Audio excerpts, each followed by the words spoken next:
সাধারণত বাঁশ বললেই আমাদের মাথায় আসে ঘর তৈরি করার খুঁটি, লাঠি বা আসবাবপত্রের কথা। কিন্তু জানলে অবাক হবেন, এশিয়া মহাদেশের বিশাল এক অংশে আর এখন সারা বিশ্বেই এই বাঁশ লাখ লাখ মানুষের প্রিয় খাবার। তবে আমরা সচরাচর যে শক্ত বাঁশ দেখি সেটা কিন্তু খাওয়া যায় না। খাবার হিসেবে ব্যবহার হয় বাঁশের একেবারে কচি ডগা। একেই আমরা বলি বাঁশের কোরুল বা ব্যাম্বু শুট। চীন, জাপান থেকে শুরু করে আমাদের ভারতের উত্তর পূর্ব দিকের রাজ্যগুলোতেও এটি দারুণ জনপ্রিয়। এই চাহিদার জন্যই এখন গড়ে উঠেছে বড় বড় কারখানা বা ফ্যাক্টরি, যেখানে প্রতিদিন টন টন কচি বাঁশ প্রসেস করা হয়।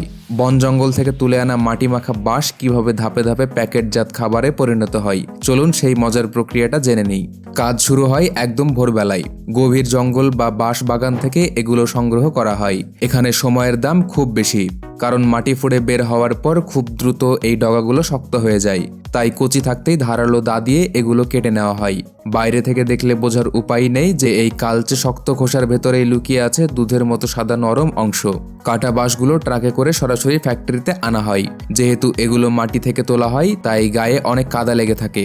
বড় বড় মেশিনের সাহায্যে জোরে জলের ঝাপটা দিয়ে সব ময়লা ধুয়ে একদম পরিষ্কার করে ফেলা হয়। ধোয়ার পর শুরু হয় বাছাইয়ের কাজ। যেগুলো বেশি শক্ত বা বুড়ো হয়ে গেছে সেগুলো আলাদা করে ফেলে দেওয়া হয়। এরপর আসে খোসা ছাড়ানোর পালা। আধুনিক মেশিনে কয়েক সেকেন্ডেই উপরের শক্ত স্তরগুলো ছাড়িয়ে ফেলা হয়। তবে নিখুঁত করার জন্য অনেক জায়গায় কর্মীরা হাত দিয়েও শেষবার পরিষ্কার করে নেন। এরপর বেরিয়ে আসে আসল নরম সাদা অংশটি। এবার এই সাদা অংশগুলো কাটিং ইউনিটে যায়। বাজারের চাহিদা অনুযায়ী এগুলোকে নানা মাপে কাটা হয়। কোনোটা আস্ত রাখা হয়, কোনোটা লম্বা ফালি করা হয়, আবার কোনোটা ছোট ছোট টুকরো করে কিউব করে কাটা হয়।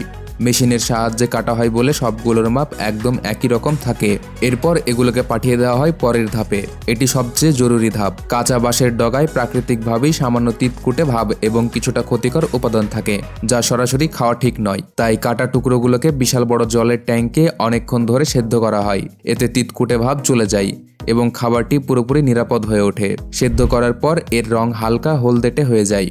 সেদ্ধ করা বাঁশ যাতে অনেকদিন ভালো থাকে তার জন্য দুটি পদ্ধতি ব্যবহার করা হয়। ক্যানিং, টিনের কোটো বা কাচের বোতলে নুন জল দিয়ে ভরে সিল করে দেওয়া হয়।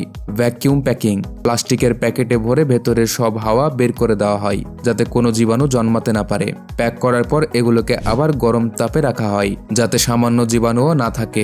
এরপর মেটাল ডিটেক্টর আর এক্স-রে মেশিনে চেক করা হয়, ভুল করে কোনো ধাতুর টুকরো ভেতরে রয়ে গেছে কিনা।